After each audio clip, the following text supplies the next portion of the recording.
Yan, magandang hapon sa inyong lahat. Sana nakita niyo yung nasa chat box. Once you come in, please say you greet the class so that we will know kung nandito kayo. Lalo na if you're sharing the laptop or kung nasa MITC kayo, ano? Okay, so that's our way of checking your attendance. Okay, so magandang ating topic. Lahat naman ng topics natin sa class na to, no, magaganda. At papag-aralan natin yung paano nag-evolve yung inclusive education sa iba't ibang facet ng ating lipunan. And when you say evolving, hindi lang siya yung ibig sabihin ay lumalawak yung reach ng inclusive education at lumalalim, ano? So there will be a time again that I will be asking you to use the Slido. So please prepare your cell phone para mamaya meron tayong conversation through the Slido just like we did last time, no? So ako si Teacher Chet. Okay, so ito yung ating learning objective for this class to describe the evolution of inclusive education by examining historical events, international declaration, and social movements that influence its development, discuss the effectiveness of inclusive education policies, especially for the IP, Muslim learners, out of school children, youth, and learners with disability by assessing how these policies ensure access, participation, and achievement, identify gaps and challenges in policy implementation, and propose policy enhancement and practical intervention to strengthen inclusive education policy and implementation. Ano?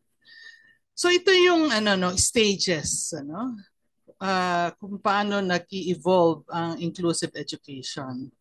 So ang pinaka una nito, crude stage nito ay yung exclusionary na edukasyon, walang services available for children with special needs, they were kung titignan natin yung kasaysayan ang tingin sa kanila lalo na yung children with disabilities ay cursed ng Diyos. They were abandoned, mutilated, and forced to beg or killed. And then in our history, hindi lang sa atin, but during the colonial period, children who refused to be converted to the mainstream religion were rejected. And then napakataas ang dropout, Sinasabi nun, ay buti pa ng panahon ng mga Amerikano, magagandang edukasyon noon. Pero 75% ang dropout that time. It was not addressed. And then ang next stage was segregation. So services are provided to special learners outside the mainstream setting. So merong SPED teachers, special school, IP school, Okay, and then the next stage is integrative. So understanding the needs of individuals within school setting. At ang pinaka-recent ay inclusive. All are involved in the mainstream services. So hindi na sila yung hinihiwalay or sinesegregate because segregation is found to be exclusionary at nagkakaroon ng discrimination. Okay, so what triggered the shift? Ano bang nangyari?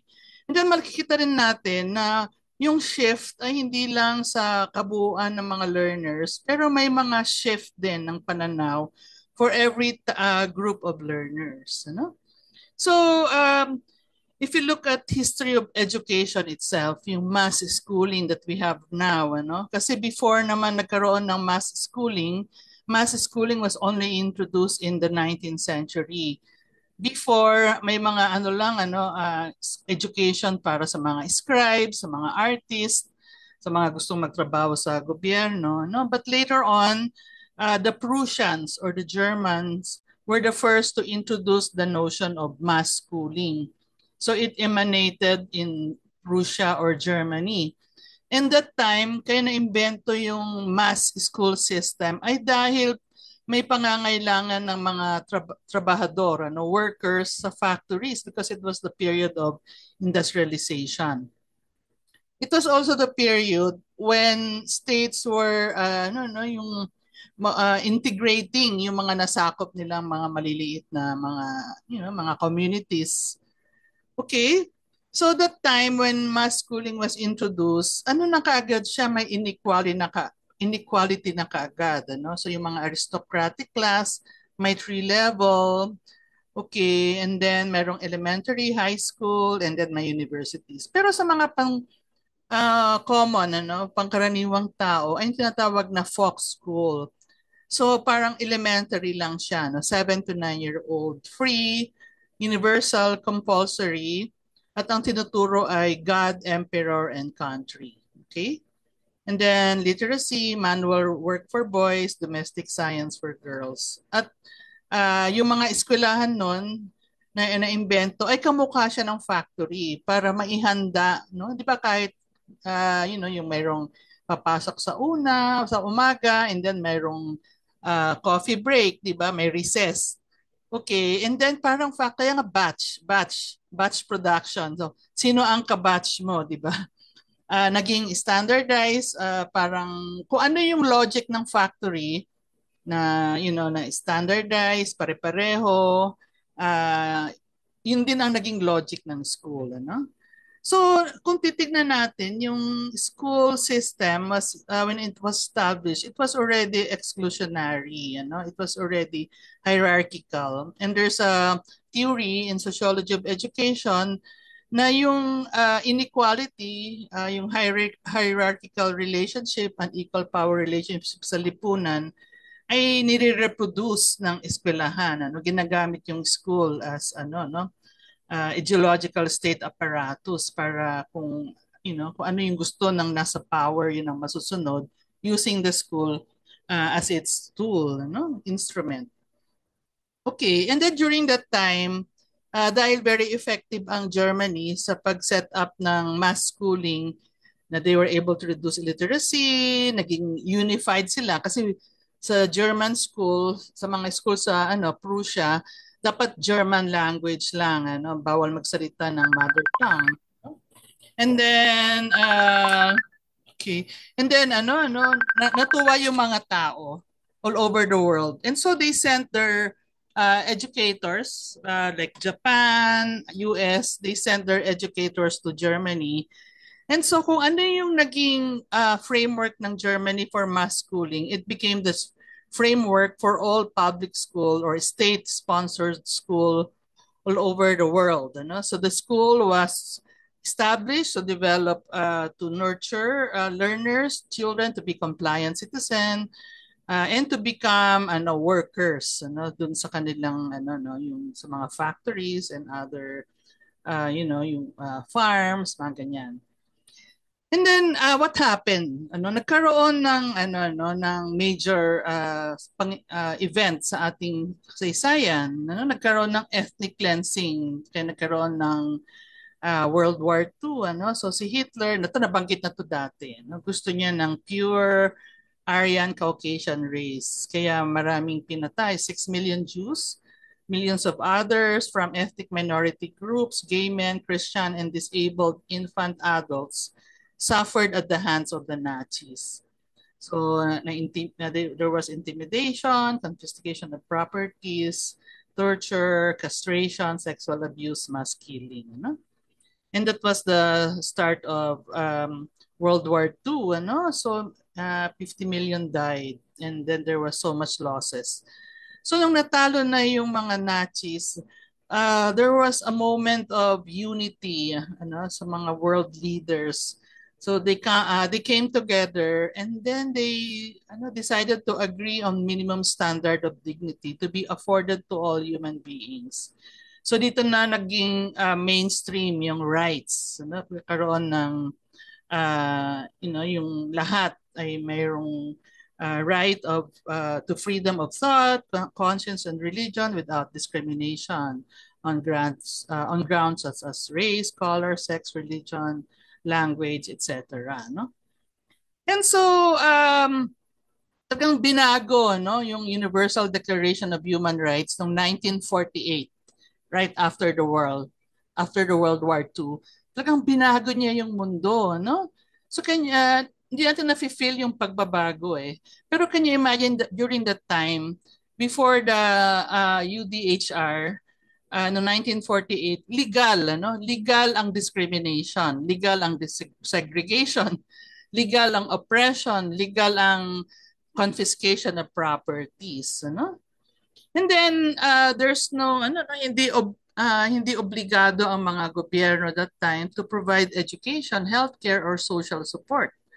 Kung nagbibigay man ng social support like education, health services, ay para lang 'yon sa mga ano no, sa mga nakaka-afford or as a charity. Okay?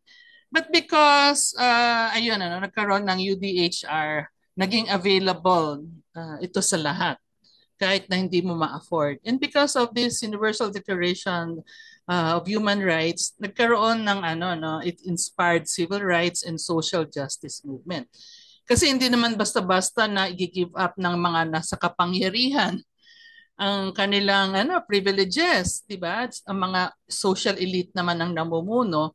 Kaya kailangan talaga ng social movement. Kaya yung civil rights movement, napag-usapan natin last time, it led to the Civil Rights Act, end of the apartheid in South Africa. Na, may 1994, ang tagal bago nangyari sa South Africa. And then pati yung application ng human rights, umpisa ay para lang sa mga political freedom like to own a property, protection from arbitrary arrest, freedom of speech. And then later on, nag-evolve na siya, no? To rights for cultural, economic, educational, and social services. Okay? So ito yung ano no, yung sakop ng Universal Declaration of Human Rights. At dito pinanganak yung tinatawag na rights-based education. So before 1948 and yung mga ibang batas na nag-introduce ng rights-based education, ang edukasyon ay isang pribilehiyo na para lang sa nakaka-afford. Okay, but because of this law, nakalagay doon, everyone has the right to education. Education shall be free, at least elementary and fundamental stages. Elementary education shall be compulsory, directed to the full development of human personality, and to the strengthening of respect for human rights and fundamental freedom. It shall promote understanding, tolerance, friendship among all nations, racial and religious group, and shall further the activities of the United Nations for maintenance of peace. Ano? So nakita nyo na when it was introduced in 1948, ang sinasabi na libre ay elementary.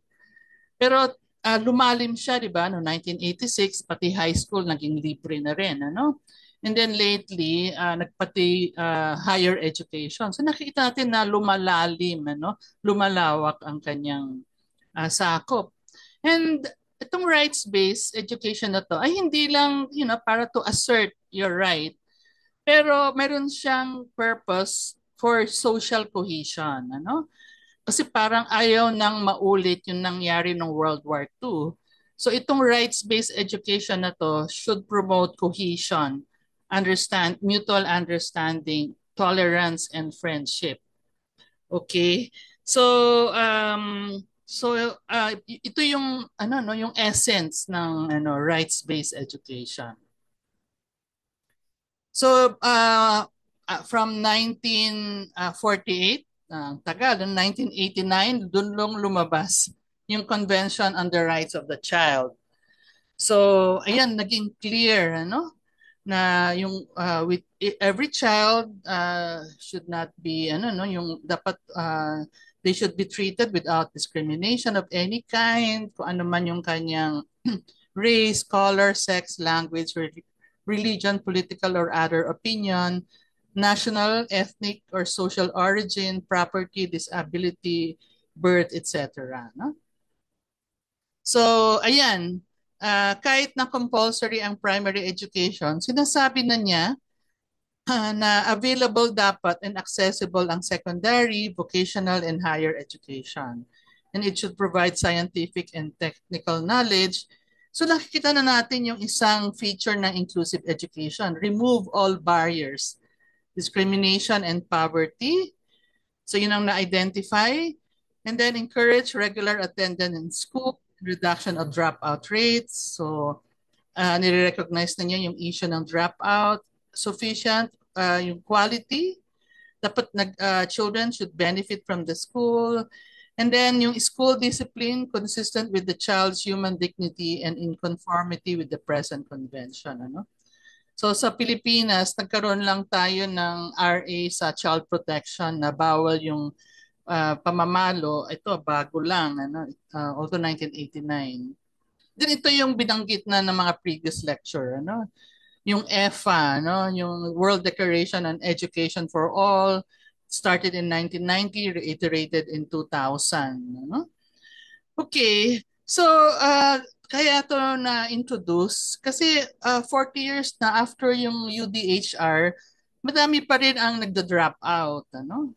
Kaya talagang ginawa nilang very clear yung access sa education. So, yan, sinabi niya that pati yung adults, it should ensure access and improve the quality education for girls and women. Ano? And remove educational disparities, discrimination, and ensure access. Then, pinangalanan niya kung sino itong mga to. Ano? Underserved groups, the poor, street and working children, rural and remote population, nomads and migrant workers, indigenous, ethno-linguistic minorities, refugees displaced by war and under occupation. Ano? So noon, simple lang women, children, youth. Kaya napapansin natin dito, nagiging ano na, no, distinct kung sino itong all na to. No? All means all. So sinabi na niya no, na itong mga to, sila yung bigyan ng pansin ano dahil sila yung sila yung pwedeng ma-exclude ano. And then binanggit din doon yung learning needs ng mga yung children with disability or learners with disability. They should be provided with special attention, equal access, and make it an integral part of the education system. Ano? So as early as 1990, 2000, meron nang sinasabi na dapat hindi sila sineseparate, na i-integrate sila sa education system. After 2015, yun na yung end ng EFA, SDG, ayan. So the same, ensure inclusive. So very clear, central na yung word na inclusive and equitable quality education and promote lifelong opportunities for all. So dito sa SDG, makikita natin dito yung pag-highlight sa quality. Kasi noon EFA, education for all. So very strong ang focus sa access. So ngayon, ina-highlight niya na hindi lang access, dapat pati quality at hindi lang yung schooling, yung lifelong learning. It's not just during, childhood, nag-aral siya tapos na siya. Dapat patuloy siyang nag-aaral. Kaya dito ina-highlight yung role ng TVET, higher education. Okay.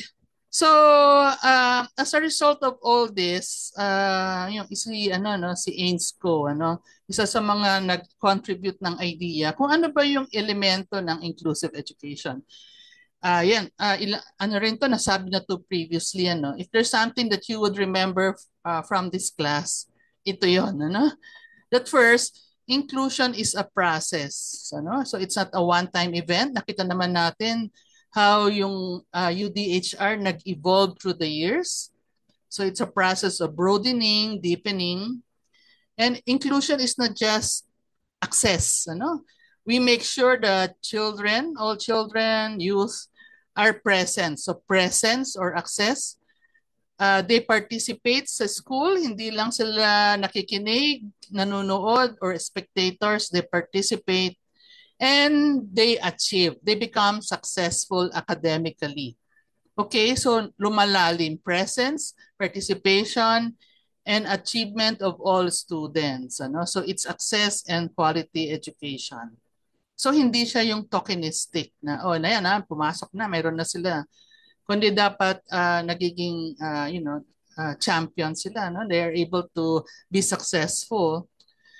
Okay, inclusion also is concerned with the identification and removal of barriers. So dapat yung school, yung sistema, inaaral, ano ba yung mga bagong barriers na nag-a-affect sa mga learners, ano?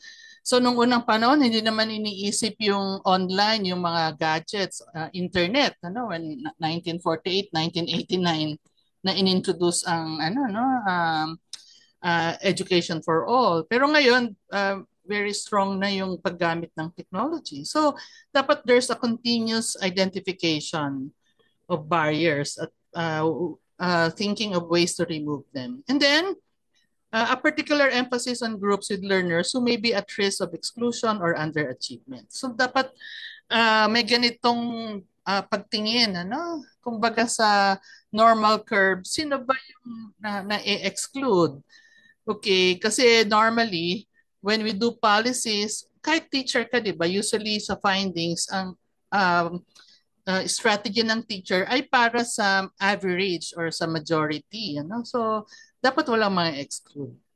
And then, there should be adequate policies, inclusive culture and practices, and mobilization of communities to be involved in activism. Ano? So, hindi lang basta-basta nasa gobyerno, ano, ang lahat or estado, ano. So ito yung pinakita ko dati, ano.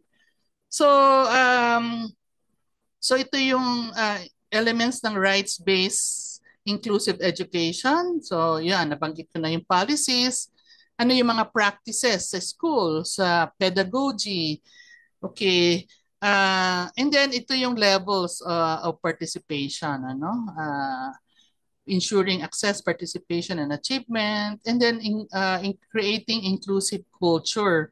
So hindi lang siya one time na pina-practice, but it becomes a repeated practice until nagiging kultura na siya. No? However, all of this, we cannot just let the policymakers, nakita naman natin through the years, gagawa ng magandang policy on inclusive education, and then bigla na lang nila tatanggalin. Ano? So, kailangan mayroon talagang suporta ang community, mayroong solidarity, kailangan ng social movement, kailangan ng activism. So, ayan, yun ang ating role, hindi lang tayo magtuturo, kundi tayo ay involved sa activism, So, sinasabi dito, sa pag-apply ng inclusive ed, na-apply siya sa iba't ibang sector, iba't ibang grupo ng learners kasi dapat bawat learner meron siyang sariling barrier na dapat i-identify, ano? So marami ang na-identify ko lang for this lecture ay yung learners from indigenous or minority ethno-linguistic group, ano? Kasama na rin diyan yung mga yung IP and then Muslim, mga Muslim learners. And then we also include yung mga out of school, children, youth, and then finally, children, youth with disability. Okay? So, sino tong mga to? Sino ba yung indigenous people sa Pilipinas? Okay. So, sabi sa UN report on the state of world of indigenous people, the IPs make up fully 1/3 of the world's poorest people. They suffer disproportionately in areas like health, education, and human rights, and they regularly face systemic discrimination and exclusion. So, ayan, minsan ang isa ring ibig sabihin, the original and earliest known inhabitants of region or their descendants. Kunyari, yung mga Maori sa New Zealand, yung mga First Nation, Inuit, Métis people of Canada, and sa Amerika ito yung mga Indians, and then yun, aborigines ang tawag sa kanila sa Australia. Sa Pilipinas, kung titingnan natin, lahat naman tayo dito indigenous, However, our laws, the IP Rights Act, ang definition ng indigenous people sa Pilipinas ay sila yung mga groups of Filipinos who resisted colonialism. So hindi sila nagpasakop or completely nagpasakop. Kaya kung sinasabi natin ang Pilipinas ay sinakop ng Espanyol at Amerikano, oops, not completely, ano? Kasi may mga small population na nag-resist. Sila yung mga IP. And so they retain much of their traditional pre-colonial culture and their religion. Okay? And naghirap talaga sila, no? Kinuha yung kanilang lupain, they were subjected to forced baptism, inaatake sila, ganyan, torture, okay? So sa Philippines, 10 to 20% ang IP mainly concentrated in northern Luzon and Mindanao, ano, konti lang sa Visayas. And as we know, they are subjected to terrorist tagging, extrajudicial killing.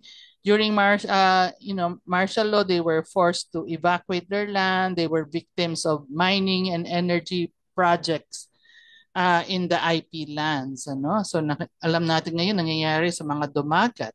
Okay? So dahil they were excluded sa panahon pala ng Espanyol, hindi sila pwedeng mag-aral, hindi sila pwedeng ma-employ sa mga munisipyo. The same thing happened during the American period. Kaya talagang sila yung pinakamahihirap na Pilipino. No? And until now, after umalis yung mga colonizers, nagkaroon naman ng internal colonization, yung mga lowlanders, sila naman yung nanliliit sa kanila, no? Nagdi-discriminate sa kanila. Okay. So now, ito yung first slide natin, ano?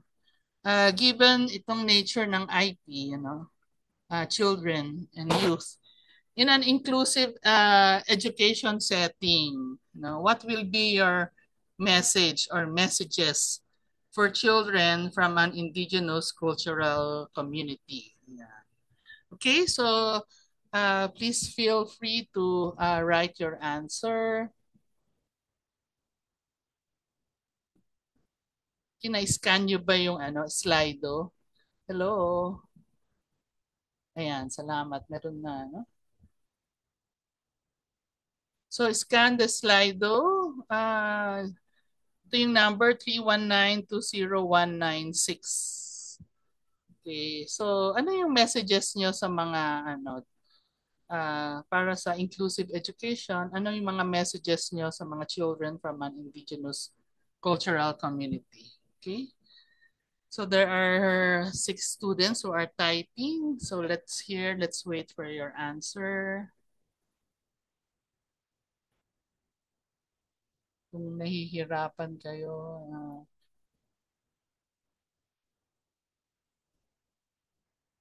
Okay, so pagkararating nyo lang sa class, sabi ni Teacher Mighty, mag-hello kayo sa box, sa chat box para ma-check namin yung attendance nyo. Okay, ayan. Okay. Sige. So, opportunity, hope, ayan, message of hope, opportunity, okay, you are valued, your tradition are valued, education, acceptance, culture, space, language, ano kayo itong bala? No? Improve, you belong. Okay, you belong. Okay. Appreciation, you are respected. Uniqueness, tradition, dipro. You talk about gera, yung history, anong nangyaring gera noon, disparities. Okay, appreciation of culture. Yan.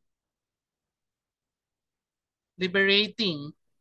So it's not just cultural differences. You talk about liberating, emancipation, sense of belonging. Ayan. Kasi nga, kahit si Jose Rizal noon, sinasabi nila na hindi raw Pilipino ang mga IP. And during the American period, Jose Romulo announced that the IPs are not Filipinos, because they were informed by iba pa noon yung yung theory of migration. Okay, migration theory. Okay, so yan, you're part, you are valued. Ayan, fight. Maganda yan, ano? Yung dapat, wag yung hintayin na iba ang lumaban para sa inyo. You fight. Okay, amplify. Yan. Sige, yan. Thank you. Voices. Magkaroon kayo ng boses. So, hindi lang yung ibang nagsasalita. Para sa inyo, you have your own voices. We appreciate your culture, you are respected, and you know that you belong. You deserve recognition. Okay, yan. Liberating. Salamat. Okay, so according sa UN Declaration on the Rights of Indigenous People, 2007, ano? And alam niyo ba itong ano na to, UNDRIP na to, kinopya to sa atin because 1997, we issued the IP Rights Act, ano? So, ang nakalagay doon ay indigenous people have the right to establish and control their educational system and institution, providing education in their own languages in a manner appropriate to their cultural methods of teaching and learning. And then they have the right to all levels and form of education, ano, without discrimination. And when you say indigenous, hindi lang yung nakatira doon sa lupa, ancestral land, but including children who are living outside the communities. Ano? So ito yung ano, no? Ito yung isang yung graphics ng ano UNDRIP ano na as I said earlier, yung mga writers natin ng IPRA sa Pilipinas, yung mga IP leaders natin, sila yung tumulong sa UN ano para buuin ito. And then because of the realization ano na sa nangyaring oppression sa mga IPs nung unang panahon ay ang church mismo no sila yung nag-apologize for the church sins kasi yung mga boarding school sa Canada sa ibang bansa no I think sa US pero karamihan sa Canada ay mga Catholic schools yung mga yon ano so si Pope Paul John Paul II and then si Pope Francis he apologized to the indigenous people for grave sins of colonialism ano and so ito yung pinopropose na na level of integration ng indigenous knowledge sa education. Sometimes we think, okay na yon minsan merong IP day, buwan ng mga wika or we talk about their food, heroes, holidays, mga ganyan, ano? Pero sabi niya, that's very low, ano? Yung level lang one yan, contribution stage. Okay, ang second stage ay nagkakaroon ng yung tinatawag na additive. Nagkakaroon ng special topics. May mga chapter sa libro tungkol sa mga IPs. Ayan, ano, na-incorporate sa literature yung kanilang knowledge system. Ano? So yung una, sinasite lang sila, contribution. Pangalawa, additive. Pangatlo, transformation. Ano?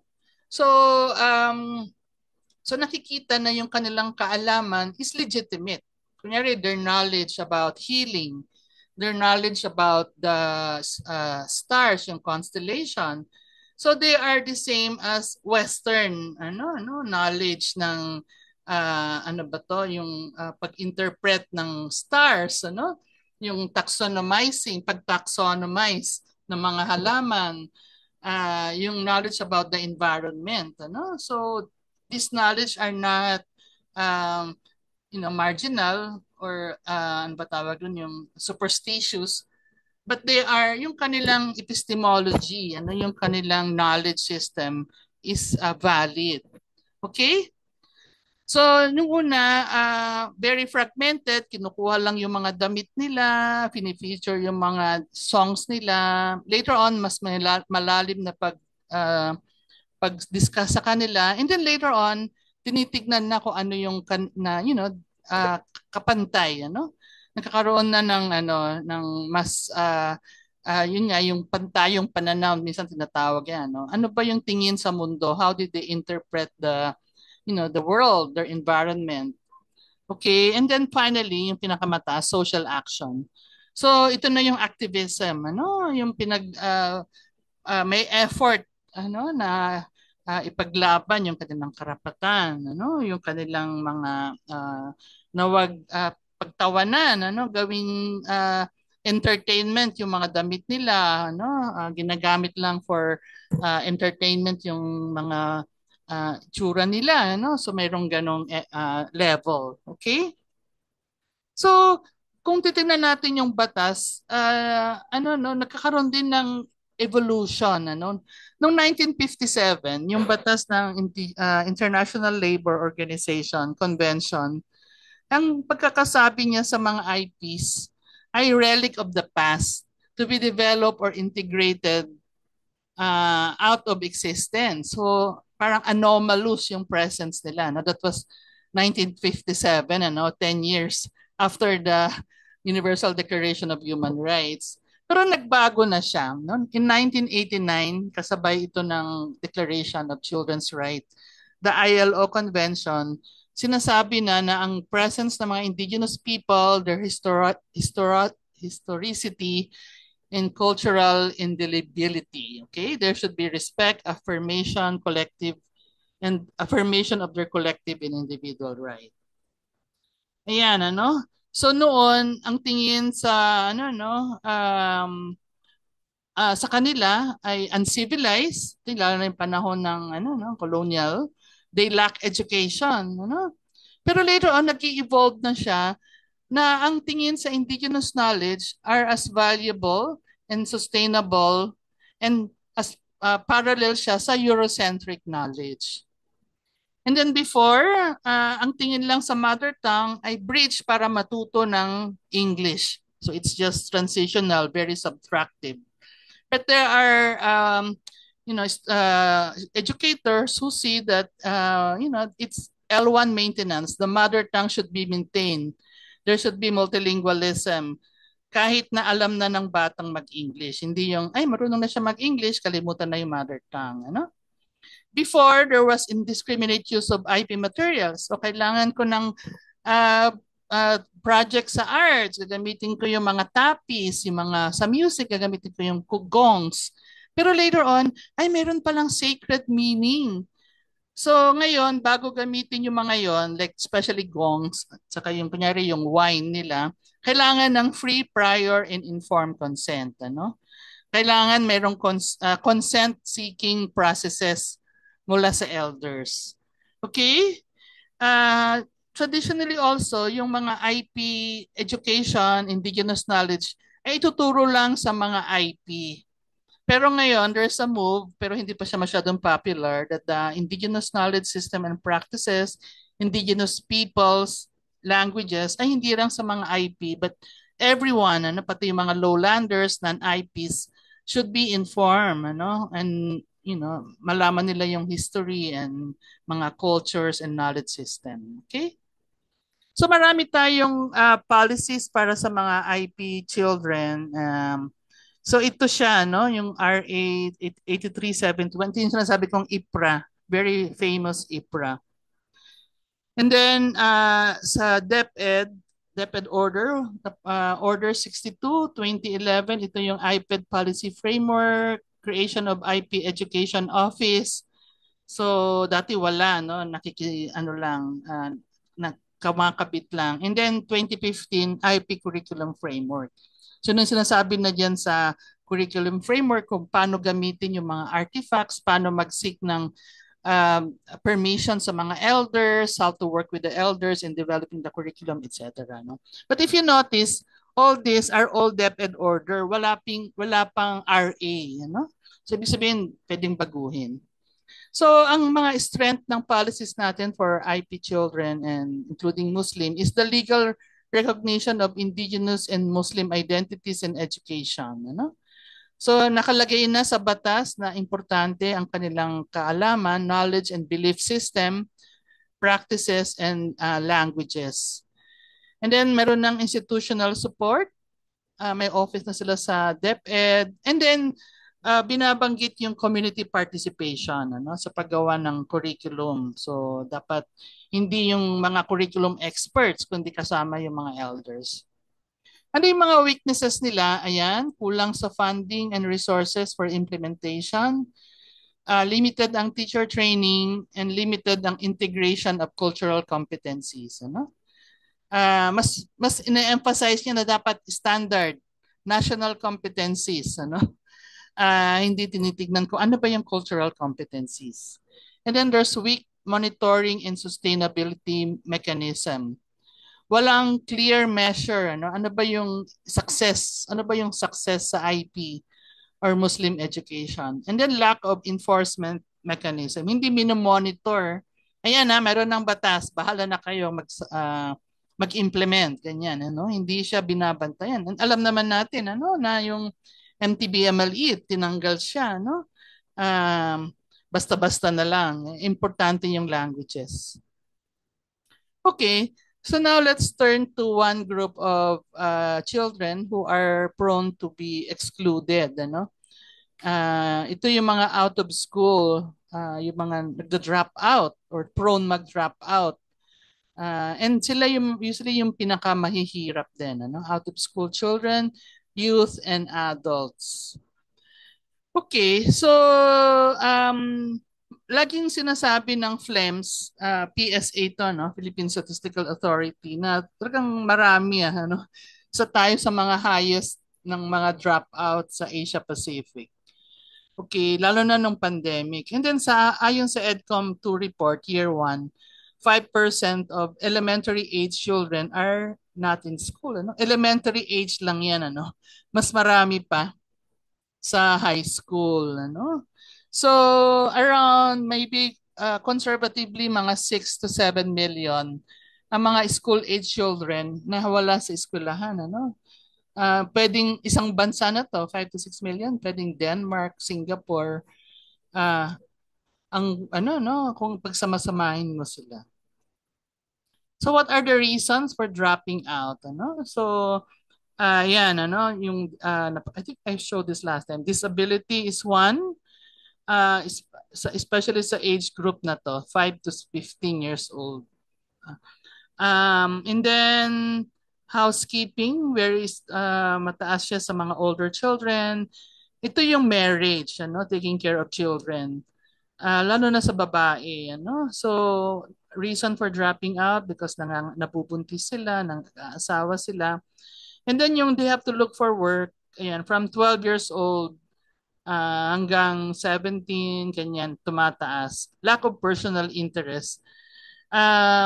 Walang kahilig, hindi sila nahihilig mag-aral, They do not find schooling enticing or interesting.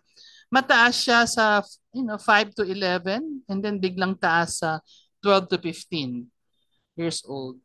Okay? And then too young to go to school, belief ng mga parents, bata pa masyado. Siyempre, pag maglalakad ka pa naman ng ilog, tatawid ka ng ilog, bundok para mag-aral, And then family income not sufficient to send children to school. Ramdam na ramdam siya pagdating ng high school. Okay? So these are the reason for not attending school. Okay, so now let's, in inclusive education setting, what will be your messages for out of school children, youth, and adults? Okay. So think of their situation, think of their need, So ano yung message mo sa kanila?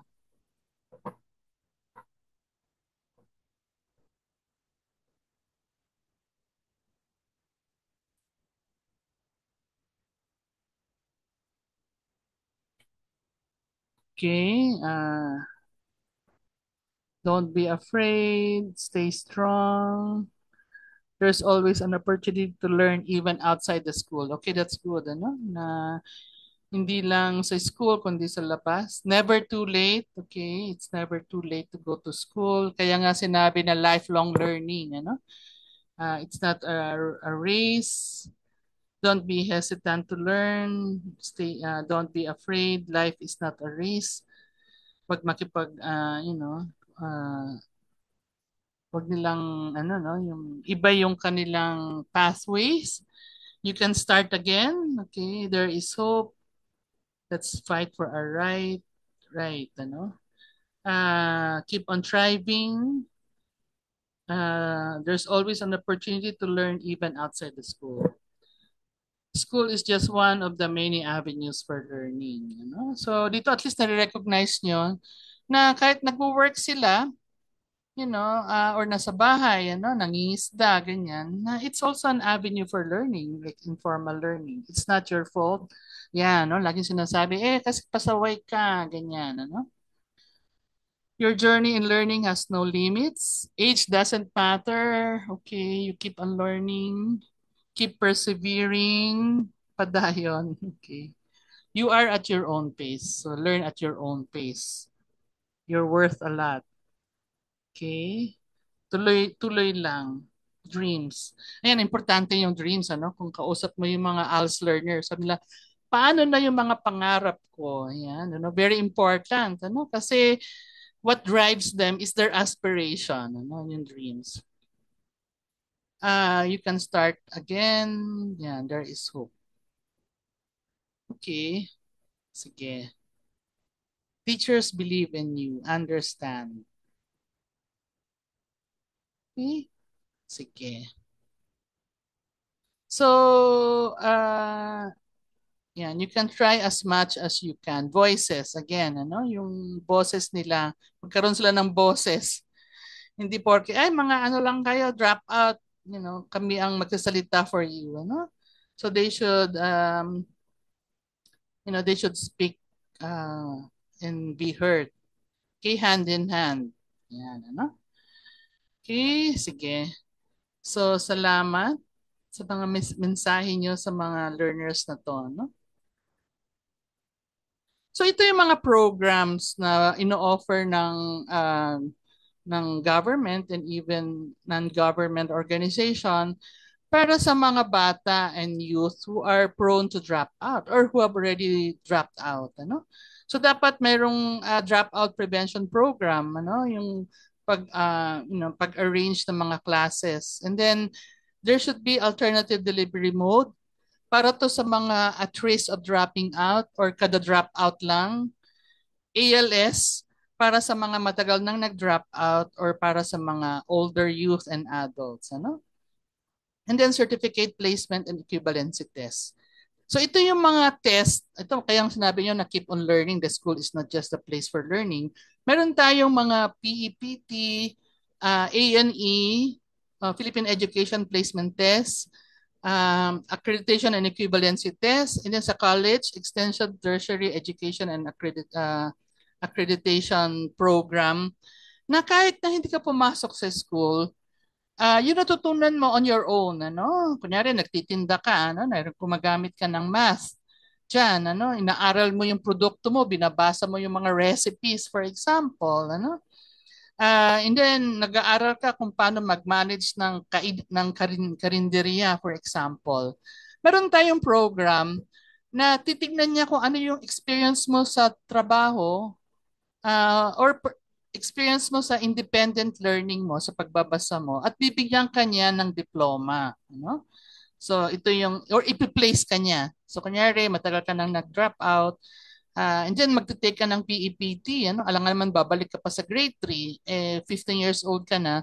So titignan nila yung level ng alam mo, and then ilalagay ka ayon sa age level mo. Basta meron kang equivalent, or comparable knowledge for that level.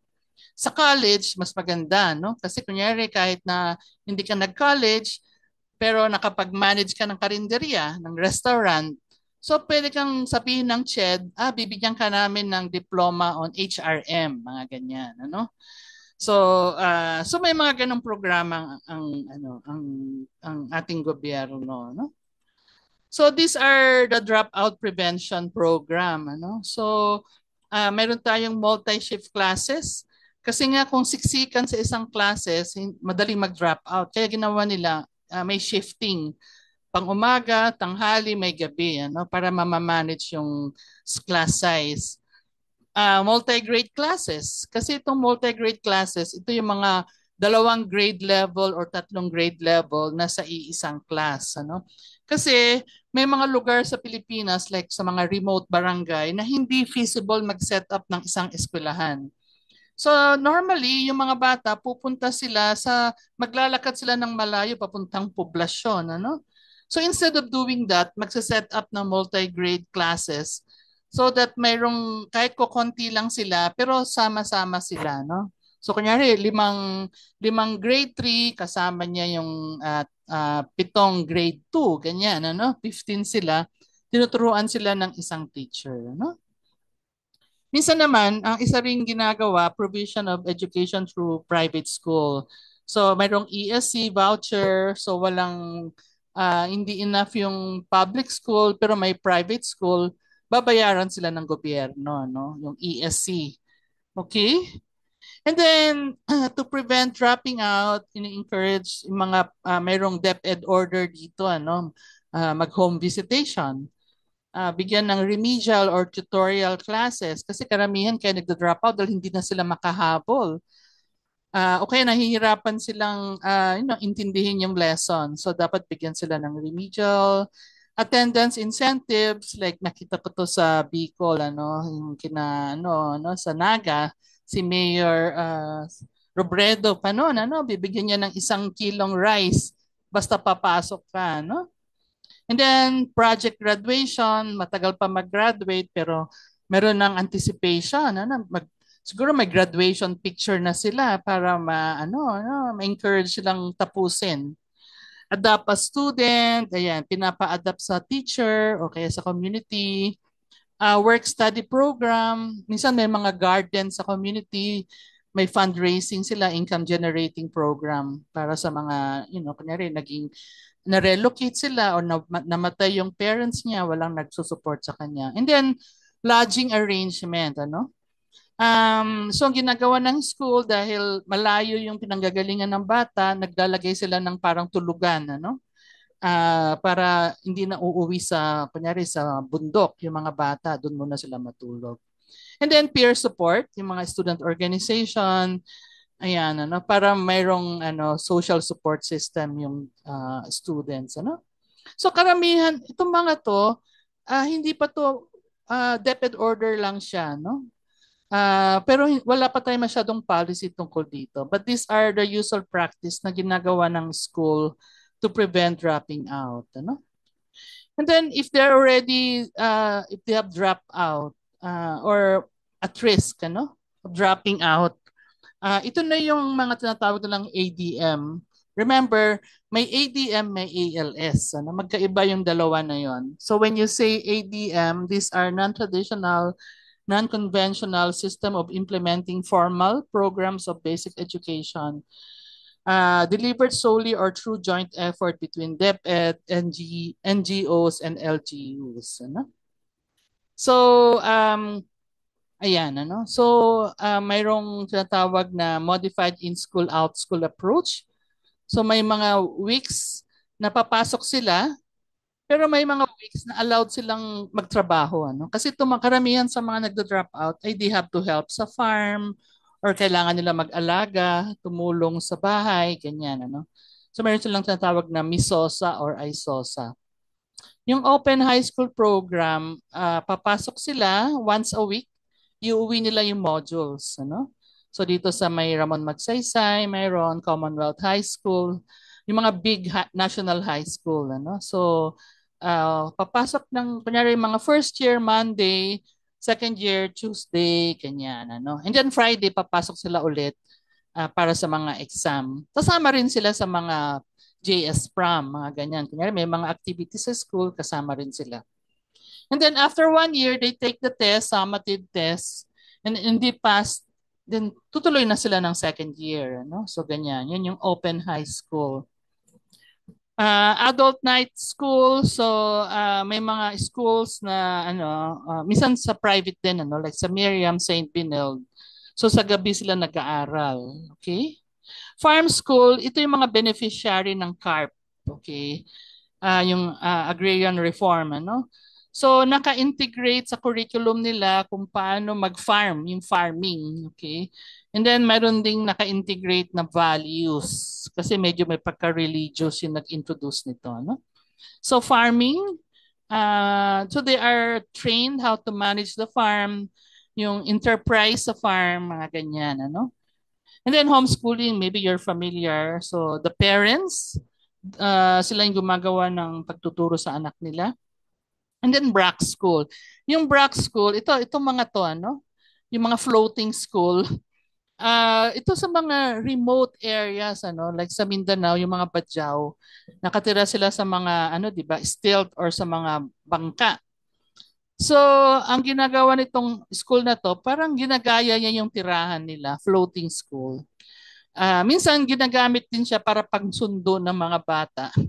Or kung may bagyo, ano, baha. So, very useful itong floating school na to, ano. So, sa Mindanao, yung BRAC is a Bangladeshi NGO at ginagawa rin nila to sa iba't ibang lugar sa like India, Bangladesh, ganyan.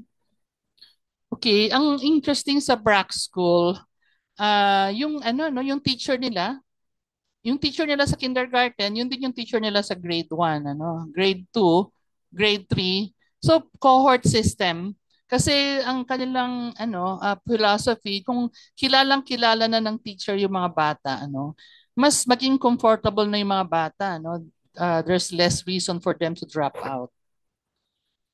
Okay, and then the Madari schools, ano? So naka-integrate yung Islamic belief doon sa K-12 curriculum. And then ito yung mga yung ibang ADM, ano, familiar kayo siguro kayo dito, yung Alcadep, SILDAP, Apo Palamguan, ano? So sila yung mga napopoliticize yung panahon ni Duterte. Okay? So ngayon ginagawa ulit yung DepEd order para sa ADM, ano? Kasi hindi masyadong malakas yung ADM natin sa Pilipinas, ano? Meron tayo malakas homeschooling, open high school, pero itong mga misosa, ganyan, ano, hindi masyadong malakas. And then ito yung pinaka-popular na program para sa mga out-of-school children and youth, ano? So it's a parallel learning system in the Philippines.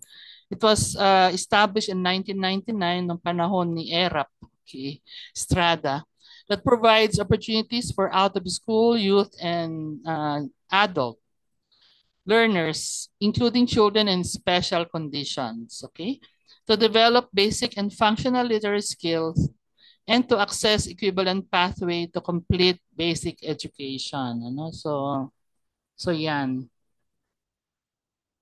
Okay, so ito yung mga features nila. So traditionally, the children, if you want to learn, you go to school. Pero dito, the school goes where the learners are. So dito makikita natin yung mga mobile teacher, ano, like mga totoong mobile teacher to, ano. Yun, sasakay sila ng kalabaw para pumunta sa mga wala kasing roads, ano. Karamihan ah, habal-habal sila, no. Pero sa mga lugar na hindi walang habal-habal, ayun, kalabaw, ano. Iba dito, ano, tingnan niyo yung class nila, no. Iba-iba yung age. Multi-grade. Ito yung talagang high level, intense na multi-grade. Kasi yung traditional multi-grade, 2 or 3 grade level, ano. Sa ALS, mula kindergarten hanggang junior high school, iisang class lang sila, no? Ito yung pinuntahan namin sa Davao, tsaka sa La Union, Palengke Eskwelahan. Ito yung sa gitna ng palengke, ano? So, yung mga batang nagtatrabaho sa palengke, tuwing tanghali, habang wala pa masyadong customer, pupunta sila sa ALS Learning Center. Ano? So, nandyan yan. Sa gitna mismo hindi na sila lalayo dahil nasa palengke na. Ito naman yung ALS teacher sa mga PDL or persons deprived of liberty. Meron din sa mga CICL. Ano? So, nagtuturo si mobile teacher doon. Ano? Diyan sa Mulave.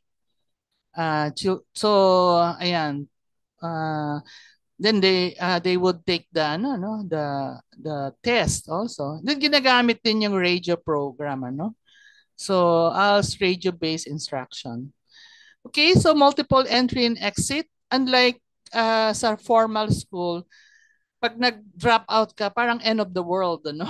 Kaya lang dito sa ELS, dahil ang tingin ay lifelong learning, you can enter and exit anytime because learning continues throughout life. So, multiple entry and exit. So, dropping out is not it's not an anomaly. Okay, normal lang. Kasi normal lang natulungan mo yung nanay mo pag nagkasakit siya o nanganak siya. Normal lang sa mga Pilipino na tutulong sa tatay nila pag nag-farm, panahon ng harvest. Okay? So it honors ano yung traditional or cultural belief or participation ng mga youth sa work. And then compress ang curriculum. Hindi lahat ng subjects sa formal ay nandun. And then flexible delivery system. So, ayan, pwede sa gabi, pwedeng anytime, ayan, pwedeng face-to-face, pwedeng radio, pwedeng modular. And then, may naka-integrate na life skill, like paano mag-apply ng trabaho, paano humarap sa interview, kasi mga youth nga to, how can you collaborate, how can you work with a team, livelihood and technical vocational skills naka-integrate yan. Okay? So ito makikita rin natin yung evolving views on inclusive education for out-of-school children and youth. Noong unang panahon, yung mga non-formal education or mga ALS ay para lang sa mga youth. Okay, or adults pala, Kaya adult education, was synonymous to ALS or non-formal education. And then later on, naging parallel na siya ng basic ed. So nakasama na yung mga youth. And then itong yung bagong batas ng ALS, kasama na yung mga children in special condition, Okay, so dahil nga wala naman silang option. And then pati yung mga IPs and then yung mga learners, especially yung mga adult learners or yung mga youth learners na may disability. Kasi karamihan ng mga SPED program ay para sa mga children or mabata talaga. And then later on, may kasama na siyang literacy and vocational, nung una pala, literacy and vocational training lang, mga 1982, yung batas noong 1982 ay para lang sa vocational training. Pero later on, naging parallel na siya ng K-12. Okay. So yun, And then, ayan. Noon, curative lang siya para sa mga school dropout. And then naging preventive, Kaya mayroon tayong dropout prevention program. So ito rin, kanina, before you want to go, you go back to school, later on, the school goes where you are. And then now, there's a requirement by the new ALS law 11510. Dapat bawat LGU ay meron siyang learning center. Ito yung interesting. Ang tingin sa kanila noon, drop out. Ay, nag-drop out yan kasi pasaway sila, ganyan. But later on, ang tawag na push out. The system pushes them out dahil yung schedule ng school is not bagay sa kanilang work. Like yung study namin sa Navotas, nangingista sila sa gabi and then papasok sila sa umaga. So they were pushed out by the system. Later on, nagkaroon ng view na because they are lifelong learners, they are rational people, they make decision. So they are called school leaver because, since learning is lifelong, they feel na hindi ko muna tatapusin ngayon. Okay, mag-ipon muna ako and then papasok ako ulit next year. So they are called school leaver or lifelong learning. And then before, ang tingin sa kanila ay mga walang pinag-aralan yan, they lack education. But later on, nakikita ay yung mga nasa community pala nila, kunyari lalo kung IP sila, yung kaalaman pala nila na tinuturo ng kanilang elders ay comparable sa tinuturo sa school. So there's a recognition of the validity of knowledge that they learn from the streets. Minsan nga sinasabi ay mas street smart sila, mga diskarte. Ayan, kasi they learn from work, from real life. So nare-recognize yung validity ng natututunan nila. Kaya pagdating nila sa school, hindi nila uulitin yung grade 1 dahil nag-drop out sila. Ang gagawin ng school system is to assess what they know. Okay? Ideally, ano, lalo na kung yung teacher na-train siya dito, ano, i-assess niya ano ba yung alam mo na. Ano na yung functional na kaalaman mo sa communication, sa math, sa science. So, i-accredit ng school yung alam nila and then they will study kung ano pa yung kulang. Ano? So, dagdag kaalaman. Hindi yung, kahit na balik ka ulit sa grade 1 or kindergarten. Minsan, gino-glorify yun, di ba, sa mga TV. Ay, si Lola nasa kindergarten. Yung very, very proud pa, no? Na fini-feature yun. Well, in fact, ba't siya nandyan? Eh, marami nang alam si Lola o si Lolo. Dapat in-assess siya, no? Or dapat nasa ALS siya. So marami tayong batas, ano? Kagaya kanina, marami tayong batas. Okay? Sa marami tayong batas sa may mga IP, ano? In fact nga nabanggit ko na yung batas natin sa IP ay ginagaya, no? So ngayon, ginaya ng UN. So, marami rin tayong batas para sa mga out of school children and youth. Okay? So ito, RA 9155. So dito binanggit yung ALS, that ALS consists of non-formal and informal education. And then we have various RA na sinasabi niya na yung ALS and non-formal education ay para sa mga working children. Ayan, 2003. In children in conflict with the law, and then para sa mga kasambahay. So kung ikaw ay may kasambahay sa bahay at hindi pa siya tapos ng high school or elementary,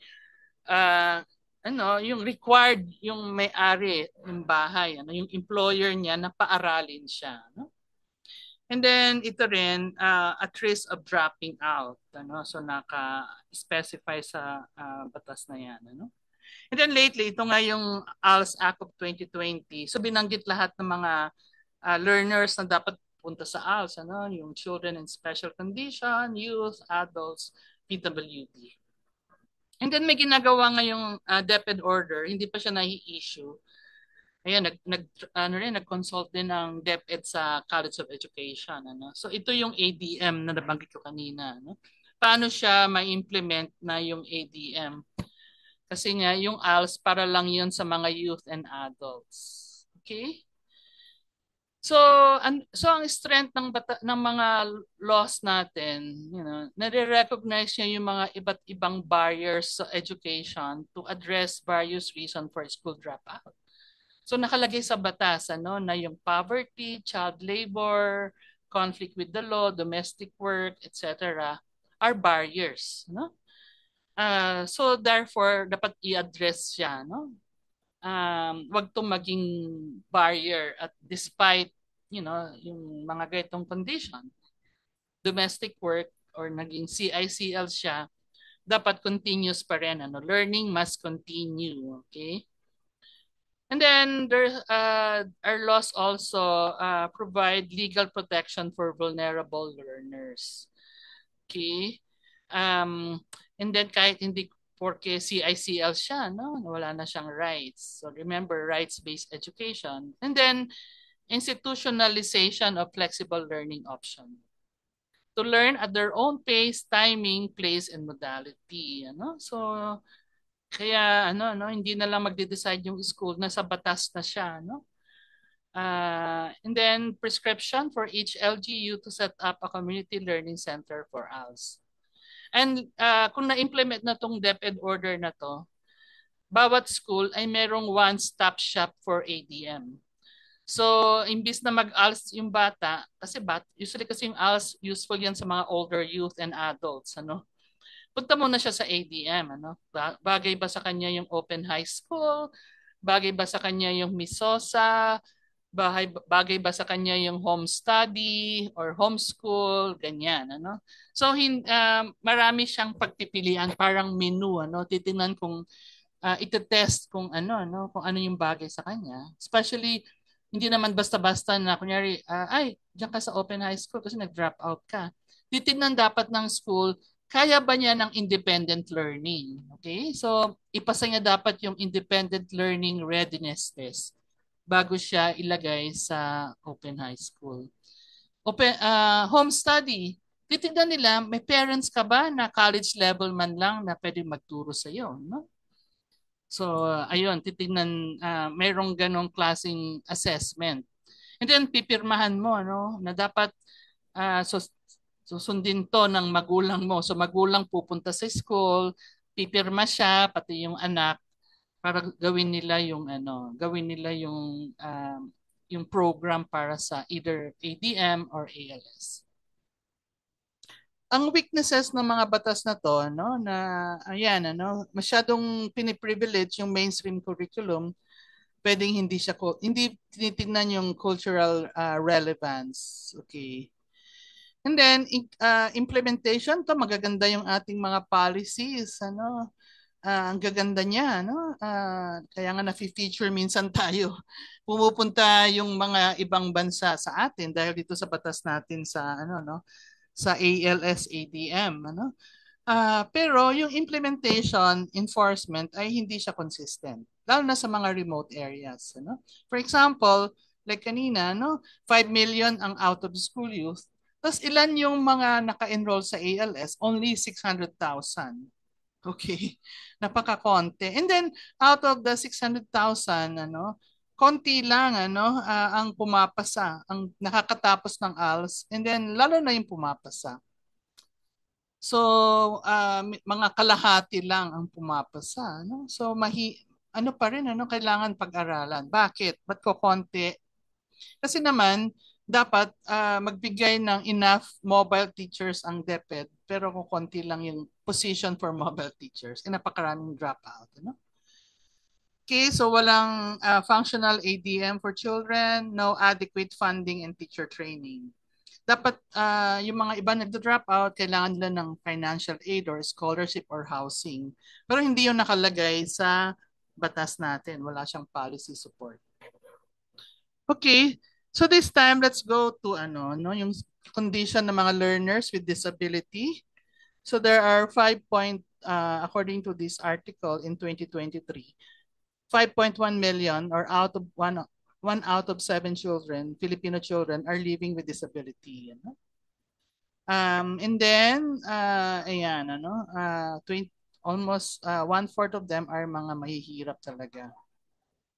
So ito yung mga age nila, 1 out of 5 ay nasa yung elementary age level. However, there are only 648 SPED centers in the Philippines, 471 elementary and 177 high school, ilan ang ating schools? There are almost 47,000 ang elementary school sa Pilipinas, pero konti lang ang SPED center.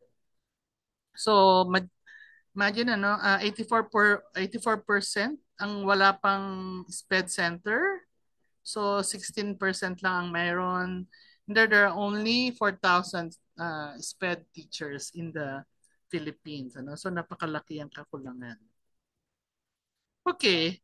So in an inclusive education setting, what will be your messages for children? Sorry, indigenous. Dapat to?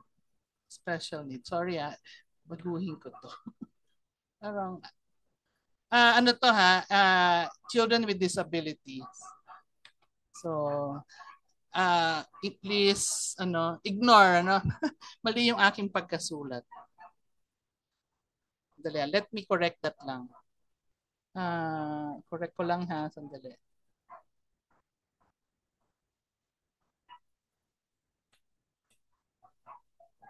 Bakit mali?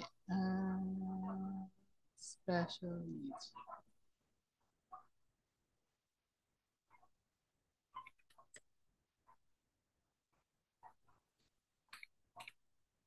Parang ayaw niya. Okay.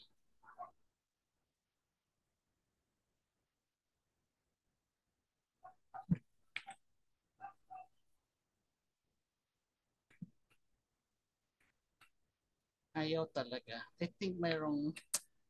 Sige class, sorry So let's, yan, sige. So this is for children with special needs. I value you, your identity is and culture is worth celebrating. I'm also SW student with special need. Let's go to school together. Differently abled, not disabled. Okay.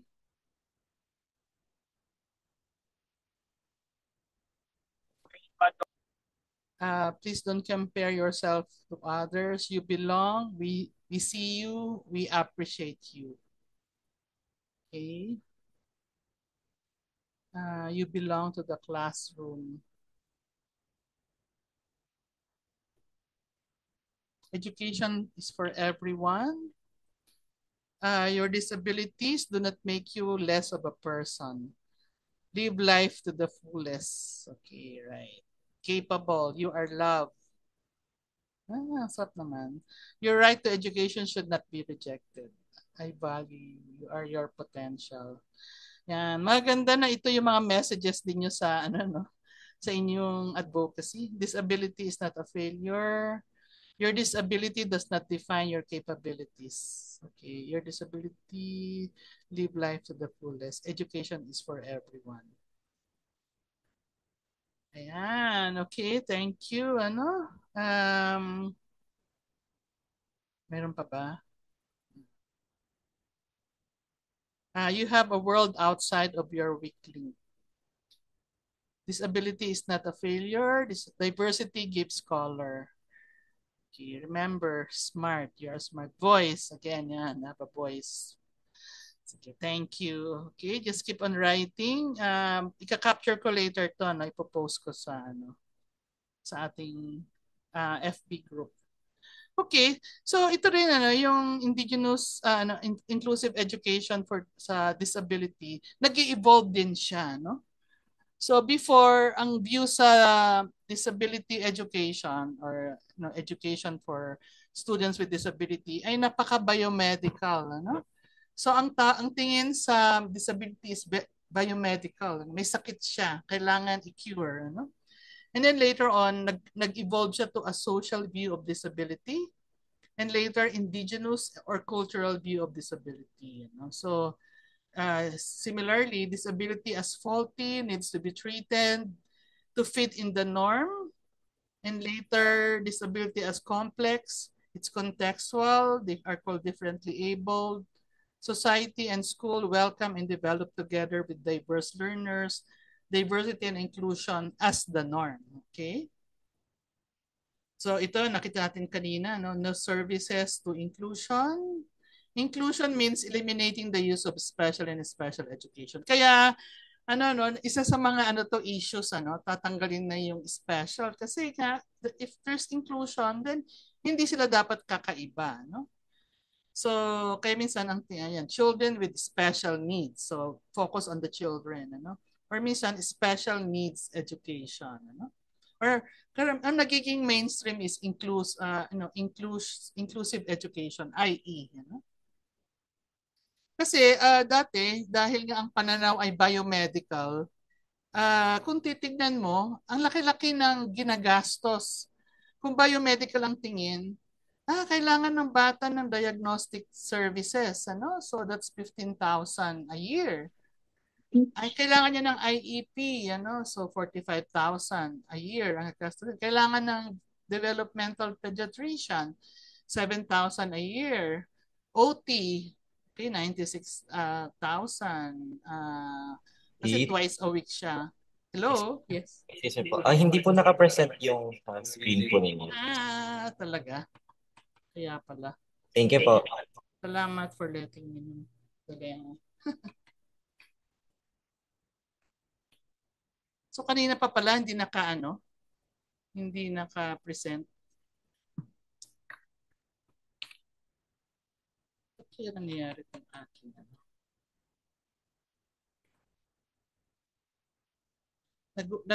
Sandali lang, siya. Okay. So saan ako tumigil? Sa Doon sa doon sa may Okay, sige, sorry. Yung sa may slide po, each. Slide doon ako tumigil. Okay, Opo. sige. Thank you po. Salamat. Okay. Kung for some reason. Sige, salamat. So, ayan ano, so sabi ko nga na nagkaroon ng evolution ng paningin sa disability. So dati strongly biomedical, then naging social and cultural. Ano? Kasi pag ang biomedical ang tingin natin, kailangan masyadong magastos, malaki ang gastos. Paano kung mahirap ako? Dahil minsan, kinompute namin kung gagastusin, kunyari yung may anak kang may disability.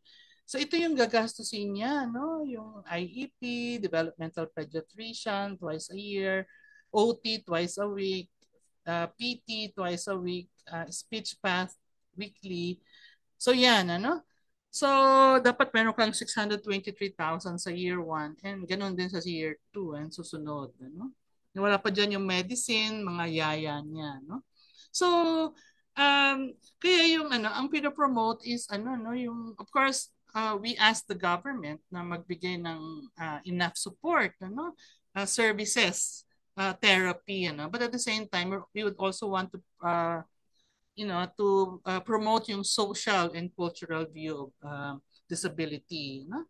So for some sociologists, ang tingin sa disability is a social construction. Ano? For example, kung lahat ng eskwelahan ay may ramps, then hindi na mafe-feel ng mga yung may mobility problems ang pagpunta sa school. What if lahat ng teacher, lahat ng bata ay marunong ang kanilang second language ay FSL or Filipino Sign Language. So wala na tayong issue kung may mga deaf sa class. Ano? So may mga studies, itong si Luna, isa sa mga SPED student, nag-interview siya ng mga IP. Nakita niya na ang tingin ng mga fellow ITAs sa mga children with disability, ay mabagal lang siya, kailangan natin siyang tulungan, matulungin naman siya sa bahay. So they see the children beyond the classroom, how they function as friends, siblings, and member of the family. Hindi yung may sakit or something. So dapat mas malawak yung paningin sa mga sa children with disability. And as teachers, part ng inclusion is teaching respectful behavior sa klase, na huwag tititigan, hayaan silang makipaglaro sa mga and everyone will join. Ayan, to talk directly and normally sa mga batang with disability. Yung iba kasi sa caregiver nakikipag-usap. Avoid action that show pity, mocking, or mimicking. Then they should learn sign language. And then provide various social support, pacing, ayan. Ito mga to papag-aralan natin sa susunod. So ito yung mga policies natin sa mga learners with disability. So 1954, yan yung Magna Carta for Disabled Person. Ito yung bago, Policy of Inclusion and Services for Learners with Disability. And then, bago rin yung Filipino Sign Language Act. So, ang strength, legal recognition of education rights for children with disabilities, institution of SPED and inclusive learning resources, mandating assisted tools and sign language for accessibility. Ayan, and then ang weaknesses niya, schools lack enforcement mechanism. Kay uneven implementation. Maraming nakita naman yung kanina, ang daming schools ang wala pang teachers. Limited inclusion of children, youth with disability into mainstream education. Inclusive education is encouraged, but traditional school structures and teacher mindset still resist inclusion. Hindi walang advocacy, walang training sa mga parents, sa mga teacher. The law mandates ILRC but lacks a dedicated budget, making implementation uncertain. So, ang ganda-ganda nga ng batas ng RA 11650, hindi naman niya sinabi na saan kukunin yung pera. Hindi clear, kahit din yung ALS law. So, ayan, insufficient funding and teacher training. So, through the years, so nagkaroon ng evolution on how we view education. So in the past, education is the same as schooling. It only happened in school with fixed time, favoring certain social classes. Ngayon, Learning can happen anywhere, anytime, and can be facilitated by mga elders, peer community. And then before, ang legitimate knowledge ay yung school knowledge, ano nakalagay sa libro, Eurocentric. But now, knowledge can be expressed through non-English texts, indigenous and local knowledges. Ano? So nakita rin natin yung evolution from a paternalistic view of education. Like in the past, yung World Bank, ADB, USAID, mga donor aid agencies, sila yung nagbibigay ng expert knowledge. Ano ba ang bagay sa mga batang IP? Ano ang mga bagay sa mga batang out of school or disability? Okay. So masyadong top-down. The poor were perceived to be more recipients. Pero ngayon, dahil sa rights-based education, we recognize their human rights, including rights to determine what is best for them. Bagay ba namin to? Is this appropriate for us? So they are partners and they are included in capacity building and activism. Okay, so ito yung mga gaps sa policies na pwede nyong tignan sa inyong advocacy. Ayan, so may mga strong pagdating sa recognition of educational rights pero sa ibang aspect ay very weak. Lalo na sa monitoring and implementation. Okay, finally, before you go, what can be powerful and radical ways to promote and institutionalize inclusive education in the Philippines? Okay, so can you write down ano kaya ang solusyon? How can we move forward? Maghihintay na lang ba tayo sa gobyerno, ganyan. So advocacies, yan. Kaya very important yung advocacy, activism. More budget for the educational sector. Start with ourselves, right? Okay. How inclusive we are. Volunteerism, that's great. Collective efforts, yan. I-realize na the task is too huge, too massive, too great. Hindi pwedeng iisa lang. Kailangan sama-sama. Campaign for nationalist, scientific, mass-oriented education, allocation, resources, demand for better implementation, dalhin ng edukasyon sa kanila, volunteerism. Okay, great.